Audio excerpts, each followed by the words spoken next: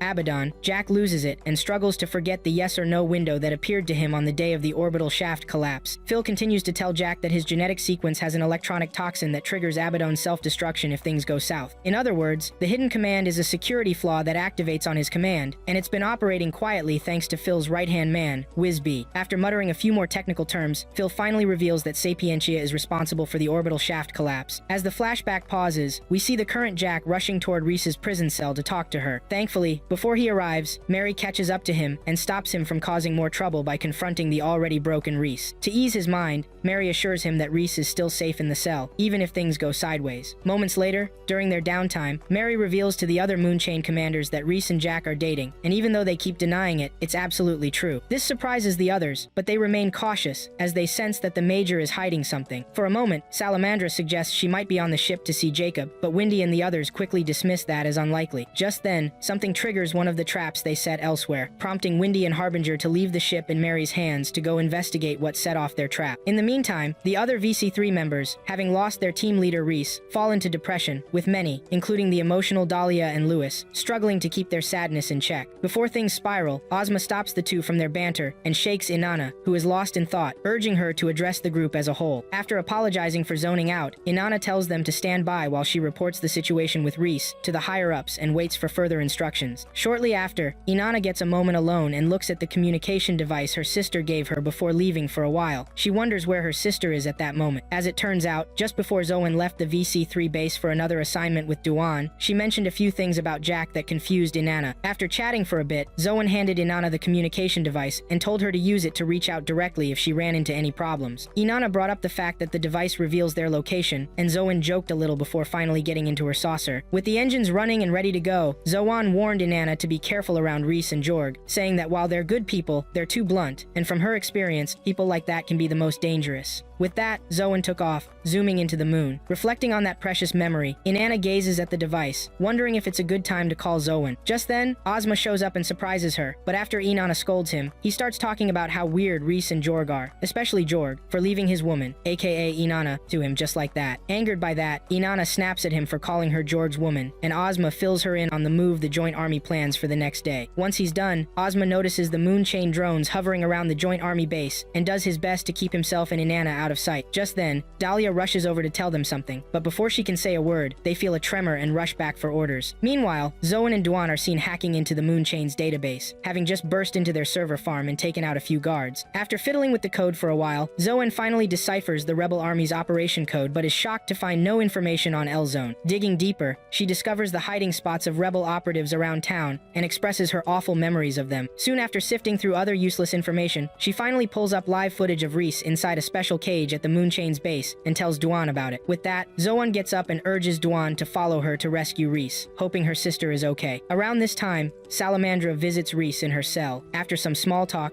she asks Reese if she's Jack's girlfriend. Shocked, Reese changes her gloomy expression to a nervous one and questions Salamandra, asking if that's what Jack told her. After telling her exactly what Mary said, Salamandra urges Reese to clarify, as she's not the only one after Jack at that moment. She leans in closely and asks again if Reese plans to have a happy ending with him. Reese responds that Jack is a deserter and will face harsh consequences after going through the proper channels. Hearing this, Salamandra pushes aside the procedures and asks Reese to share what she really wants in her heart, hoping she'll admit to wanting to help Jack, so Salamandra can plan their escape from the moon. Realizing Salamandra's plan, Reese tells her that her only goal is to complete her mission and nothing else. Recognizing Reese's focus is solely on her mission, Salamandra leaves the platform, calling Reese boring, and hopes her own plan works out for good so she never sees Jack again in her life. To her, love is a battlefield, and since this is real life, not a movie, she reminds Reese that they don't always get what they want. With that, she wishes Reese well and takes her leave. Shortly after, Salamandra informs Phil that even though she's confirmed Reese plans to capture Mary, she still has something up her sleeve, so they should be cautious. After hearing this, Phil thanks Salamandra for the help, and soon realizes that Sapientia might have been helping her all along. Just then, Jack storms into the room asking about Reese. Phil reassures him that Reese is doing fine and then asks if he's ready for what's coming next. Jack, telling his buddy that he hates him, promises to go along with the plan because he knows what's at stake. After assuring Phil he won't let him bear such a burden alone again, Jack reminds him to keep the promise they made to each other once the fighting is over. With tears in his eyes, Phil thanks him for the support and remembers the first time he reconnected with Jack, the day the orbital shaft collapsed. It turns out that after seeing Jack for just a few moments in the bizarre electronic trance world, Phil touched Jack, and almost instantly, Sapientia rebooted and pulled him back to the moon. Before getting sucked away, Phil asks Jack to lend him his strength for the sake of the moon. When he gets back to Sapientia's world, he teams up with Wiz B, his right hand at the time, to find a way out of that crazy world. Eventually, Bro wakes up safely in his ship, only to find Wiz B billowing smoke as it temporarily crashes from the stress. Before he knows it, various screens pop up in front of him, and soon enough, Phil sees the infamous video of Bob Skylum declaring war on all of Earth, right after the orbital shaft collapsed. Even though that wasn't part of their plan, Phil goes along with it and tries to stop it. At one point, he unintentionally attacks the real Bob Skylum, who begs to be killed so he can finally be free from Sapientia's control. Bob tells him that the people of the moon need him now more than ever, especially since he's declared war on the Earthlings. By then, the real Bob tells Phil there was never a Bob Skylum to begin with, but to keep the hope of the moon people alive, he attaches his electronic necklace to Phil and names him the new Moon King, Bob Skylum. With this, Phil takes on his new role as the fake Bob Skylum, returns to reality, and while gazing out the window, tells Jack that a new dawn for the moon is coming soon. Around that time, the L-Zone monster finally arrives at Copernicus and surrounds it. Elsewhere, nowhere, Harbinger and Windy are having a meltdown when they arrive at the VC3 hideout and find out that the VC3 has already escaped. As if escaping wasn't enough, the VC3 made sure to leave a Pegasus sign on the wall to show their freedom and determination. Seeing this, Windy freaks out, but eventually calms down when one of the rebel soldiers reports that they've found an escape route to their hangar. At the same time, the first HQ's fleet drops some ballistic bombs on the L-Zone monster, which has now surrounded Copernicus City, hoping it will cause some damage. Unfortunately, as soon as the bombs explode, the L-Zone monster reassembles and keeps moving toward Copernicus. Realizing that their powerful explosive S supposed to be 5 times as strong as normal ones failed, Clemenza gets really frustrated as he tries to figure out Bob Skylum's plan. On the other side of the battlefield, the crazy commander, later identified as Commander Wise, is overjoyed at the thought of Clemenza's reaction now that his last resort didn't work. With no time to waste, the commander unleashes hellfire on the first HQ's fleet, starting a long-awaited second battle. Meanwhile, Inanna and what's left of the VC3 team navigate through the rundown roads and highways to get deeper into the city. As they go, Dahlia asks Inanna, the interim captain, for instructions, but just as Inanna is about to respond, Lewis, the driver, spots Harbinger ahead and floors the accelerator, trying to run him over. When the vehicle gets close to the monster, Harbinger stops it with his bare hands, halting any movement from the VC3. Soon after, Windy and the rest of the Seed 3 soldiers arrive to cut off any resistance from the VC3 members. Back at the Moonchain base, Zoan and Duan manage to gain access to Reese's cell. Right after greeting her, Zoan starts hacking into the special cages system to finally free Reese. Meanwhile, Wise continues to rage in his ship, but Salamandra does her best to keep Mary focused, as she's understandably anxious about the whole situation. Hearing Salamandra's comforting words, Mary assures her she's okay, but she's more worried about Phil and Jack, feeling something bad might happen to them. In that moment, Phil shares his concerns about Jack, who's eager to know what's wrong. Phil just doesn't get why Sapientia would send Reese to them, especially if Reese's main mission is to eliminate Bob Skylum. He can't understand why she would be after Mary. Realizing that his girlfriend might deviate from her mission due to Sapientia's orders, Jack tells Phil that she might be planning to use the L-Zone for something. Agreeing with him, Phil reassures Jack that Reese will surely come for them, so he should be ready. Around this time, Zoan successfully hacks into the cage's system and frees Reese. Unfortunately for Zoan, who expects gratitude from Reese, Reese calls her and Duan traitors as she walks out of the cell. Just as Duan and Zoan are about to react, Jorg shows up, zaps Duan with electricity, and hands Reese an engraved taser, which she then uses to knock Zoan out. After doing that, Jorg asks about her well-being, and Reese, assuring him she's alright, sighs in relief to finally be on the ship. At that moment, Reese remembers what she did to the Seed 3 mother organism when she arrived at the abandoned facility earlier. Upon arriving and activating the Seed 3 mother robot, Reese engages it in some pointless conversation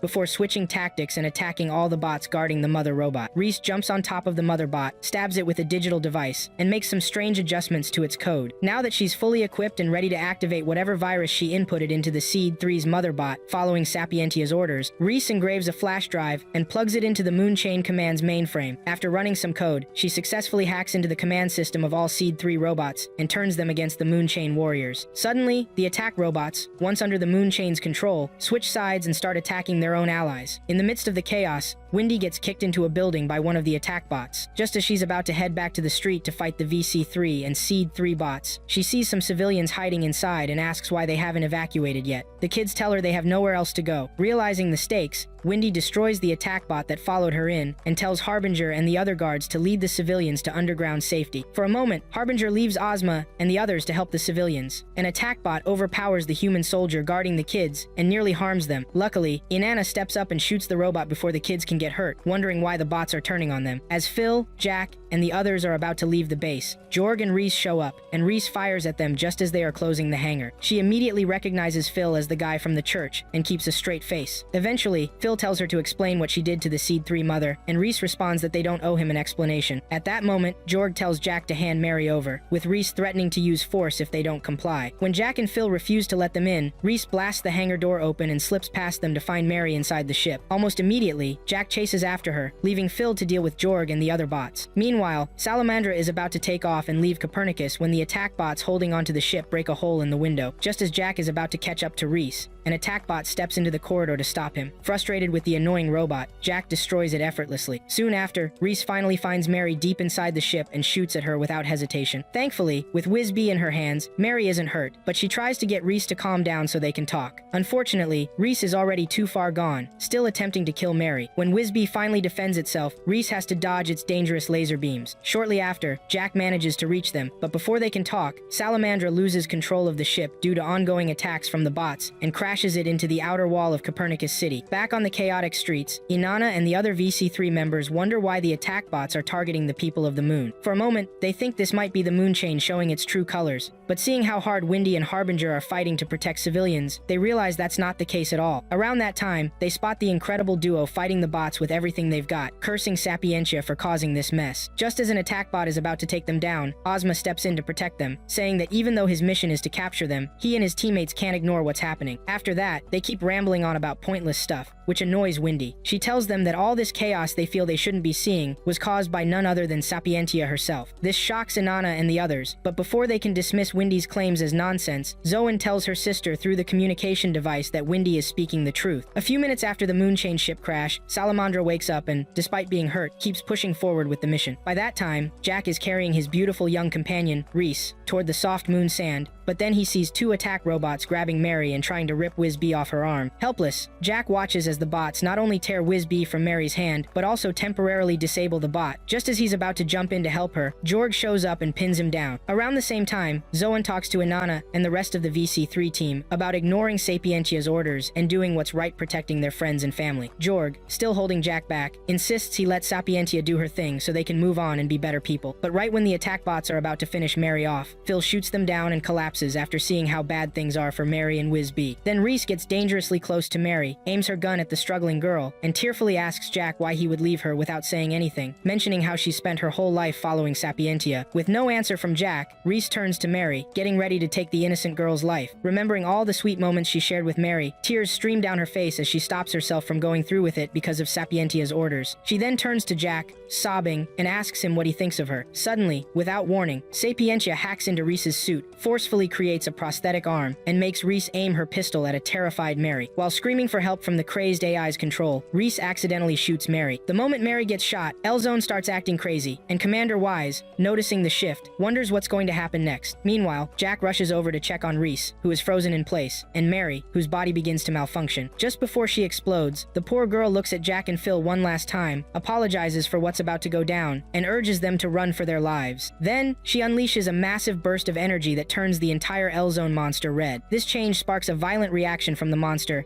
as the red goo rushes toward Mary's location and carries the unconscious girl away from her friends. Unable to do anything, Jack and the others watch as the L-Zone attacks and takes down as many joint army ships as possible. Realizing the danger, Wise orders the Moonchain fleet to retreat to a safer area to avoid being crushed by the enraged monster. Soon after, the L-Zone manages to breach Copernicus City's defense barrier, attacking every living thing it encounters. While the war rages on the moon, the Council of Sapientian Elders convenes to discuss the creativity and usefulness of the L-Zone, noting how it reshapes humanity to fit its vision, similar to the E2 material, and so on. Ultimately, things won't go according to the Moonchain's plans, but they all agree that terraforming is essential for the evolving human species. As Phil and the others ponder where L-Zone took Mary, Jack approaches Reese and uses his engraving tech to destroy the prosthetic hand created for him by Sapientia. After this, Phil returns to check on him, and Jack reassures him that he's doing fine. After assigning Jorg to care for Reese, Phil and Jack discover where Mary is being held. For a moment, Jack wonders if the monster is trying to evolve. However, before he can confirm this, Salamandra shows up in her vehicle and urges them to get on so they can all go together to save Mary and the moon. Understanding that they can't let things end here, Phil and Whiz-Bee quickly get to work while Jack stays behind, hugs Reese, and promises to return to her after he saves the world. At this point, Reese smiles and wishes him good luck. With everything set, Jack gears up, hops onto Phil's vehicle, and rides with his childhood buddy toward Mary's location. Moments before they reach her, something odd happens with the Seed 3 mother robot back at the abandoned facility, and it shuts down for a moment. This causes a chain reaction that also shuts down the rogue attack bots, clearing some space between Phil and the L-Zone monster. By this time, Reese regains her normal self and fights alongside Jorg and Salamandra, who surprisingly help take down the bots easily. After defeating the bots, Salamandra contacts Harbinger and Windy, informing them that the L-Zone has not only gone wild, but has also hidden Mary in a core high up in the Copernicus orbital shaft. Upon confirming they received her message, Salamandra unexpectedly connects Reese and Jorg to their channel, allowing them to hear Windy and Harbinger complain about how crazy the Seed 3 attack bots are, currently blocking their evacuation. Hearing this, Salamandra tells everyone that since Phil and Jack are on their way, she's going to need a favor from them. While she explains, Jack and Phil keep shooting at the attack robots coming at them, hoping to get closer to Mary. When he realizes the bots are overwhelming him, Jack calls in a favor from Wise, who, after complaining about being busy, rains bullets down on the bots attacking Phil and Jack's vehicle. After driving a bit more through the L-Zone monster, Phil and Jack finally get a signal from the end of the shaft. Determined to reach it, Phil increases the vehicle's speed and drives as fast as he can with Jack following. As they approach the entrance of the orbital shaft, Duan signals Zoan about Jack's arrival, and the hacker ramps up her work to deal with the attack bots before they stop Phil and Jack's mission. While she's at it, Phil and Jack leap off their vehicle and take to the skies to reach the end of the shaft in time. Meanwhile, the L-Zone monster and the attack bots do their best to stop them, but thankfully, with Windy and Harbinger's help, Phil and Jack manage to get past the threats. Once they get past their current level, Phil and Jack face another round of attack bots and mini L-Zone monsters. This time, though, Inanna and Ozma step in to help, making Phil and Jack promise to hear out any complaints later. As they press on toward the top, Zoan finally wraps up her hacking. After hitting the enter key, she successfully disables the Seed 3 mother bot and the other attack bots that have been causing them trouble. Just after the attack bots collapse, Phil lifts Jack up, giving him the much-needed boost to reach Mary's level faster. As Jack soars up to Mary's level, Phil makes sure to take out all the L-Zone tentacles coming at them. Eventually, Jack reaches the end of the orbital shaft and approaches Mary closely. He soon breaks the protective cocoon holding Mary inside the core and goes deeper to find her unconscious and suspended in some organic pod-like stuff. Then, he touches Mary and suddenly finds himself in the trance her consciousness is in, discovering she's trapped in yet another glowing circle. Jack inches closer, waking her up, and touches her hand. The moment their hands connect, there's a reaction outside the cocoon that makes the L-Zone monster mass crystallize all at once. With this, Wise declares the war over and wonders what happens next. Moments later, after the crystallization finishes, Jack meets up with Phil somewhere on the orbital shaft and apologizes for not turning the moon green with Mary this time. Still, he tells Phil he feels at peace now that it's all over. As Phil agrees, Mary wakes up, and Phil explains what's happened. So far, the L-Zone monster is dead, and thanks to her, they can finally start fresh. While she processes this, Whizbee, her favorite companion, shows up and jokes around with her. In due time, the war wraps up, and Phil ultimately surrenders to the joint army. Before leaving the moon, he thanks Mary for her help and urges her to look after Jack while he's away. Once Mary accepts his wishes, Phil is handcuffed and led through the guards to the secure vehicle. On his way to hell, Phil wishes he could break out of prison in this lifetime, so he and Jack could be good buddies again and hang out like friends do. Now inside the vehicle, Phil continues his monologue but soon wraps it up with something strange about the revolution not really being over yet. Eventually, the vehicle departs, taking Filiosio to the Joint Army HQ in Nevada. When Reese and the other VC3 members return to base, Reese and Clemenza both quit their jobs to return to normal life. During one of their last moments together, Reese asks Clemenza if he knows what will happen to Phil after his hearing, but Clemenza, now an ex-commander, says there's no telling what might occur for Phil in the end, since they may not even get to see him again. With that, he asks Reese about her discharge, and Reese reassures him that she's ready to move forward. For his hearing, Phil has to stand in Sapientia's meeting room, chained and surrounded by the elders, so they can talk about his crime and decide his sentence. After listing all the crimes he's committed against Earth and the Moon, Landry calls Phil Seed 2 and labels him the final risk factor that needs to be eliminated. Before they make a decision, Phil asks if they think Sapientia hates humanity. The foolish elders respond that the AI grew tired of loving humanity, claiming managing 15 billion people must have been stressful for it. Unlike the intentional actions of humans, one follower describes Sapientia's methods as a comprehensive response and tells Phil that all their problems will end with his elimination. Hearing this, Phil chuckles, noting how close he is to Sapientia, and reveals his seed butterflies as his secret weapon. Before anyone can react, he frees himself from the restraints and has his butterflies self-destruct. To protect itself, Sapientia shoots lasers around the room, trying to kill the butterflies, but ends up killing Phil and its followers instead. In his last moments, Phil leaves the new world in Jack's hands and succumbs to his wounds. Sometime after the explosion that ended Sapientia, Earth fell into chaos with nobody giving orders, but the Moonchain warriors managed to keep the peace on the moon. 3 months later, Mary finds Jack on a random balcony in Copernicus and asks if he's nervous about what's coming. Although he doesn't seem nervous, Jack assures her he's not feeling great. Eventually, he complains about going back to Earth, and Mary quickly pulls him back inside as it's time for the big event to start. At that moment, Windy enters the VIP area and sees Zoan and Duan lounging and snacking while waiting for them. Although she freaks out for a moment, Zoan urges her to relax and assures her they'll be friends soon. Just then, Salamandra and Harbinger enter the room, and Harbinger somehow becomes friends with Duan without even talking to him. When they all get serious, Zoan expresses her condolences about Phil to Salamandra, who reassures Zoan that Phil lives on in their hearts. Shortly after, Bob Skylum steps up to the podium and addresses every Moon citizen watching. Right before he speaks, he changes his face to that of Jack's and introduces himself as Jacob Shadow. He shares his revenge mission on the Moon and delivers a memorable speech. In short, Jack tells them that the Moon King is no more.